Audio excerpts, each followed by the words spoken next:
বর্ষিয়াং চলচ্চিত্র অভিনেতা মাসুদ পারভেজ ওরফে সোহেল রানা সবসময় ফেসবুকে সরব থাকেন, কথা বলেন সাম্প্রতিক নানা ইস্যু নিয়ে।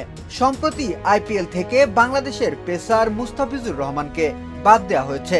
এটা নিয়ে তোলপাড় ভারত বাংলাদেশ মিডিয়া। এই পরিস্থিতিতে ভারতীয় চ্যানেল দেশে সম্পূর্ণ বন্ধ রাখার আহ্বান জানিয়েছেন অভিনেতা। গত সোমবার সোহেল রানা তার ভেরিফাইড ফেসবুক আইডি থেকে লেখেন, আমাদের টেলিভিশন যতক্ষণ ভারতে প্রচার করতে না পারবে ততক্ষণ ভারতের টেলিভিশনও আমাদের দেশে সম্পূর্ণ বন্ধ রাখতে হবে।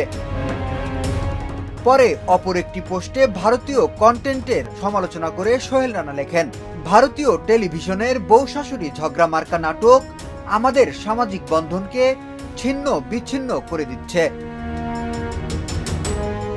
আইপিএলে 9 কোটি 20 লাখ রুপিতে কলকাতা নাইট রাইডার্সে সুযোগ পেয়েও স্থানীয় রাজনৈতিক চাপ ও ভারতীয় ক্রিকেট বোর্ডের আপত্তিতে বাদ পড়েছেন বাংলাদেশ পেসার মুস্তাফিজুর রহমান। এ ঘটনায় উত্তাল দুই দেশেরই ক্রিকেট অঙ্গন, ক্ষুব্ধ বাংলাদেশিরা। তারকাঙ্গনও এর ব্যতিক্রম নয়। এর আগে চলচ্চিত্র অভিনেতা মিশা সওদাগর এ ঘটনায় ভারতকে সরাসরি ধিক্কার জানান। বিনোদন ডেস্ক, শোবিজ 24।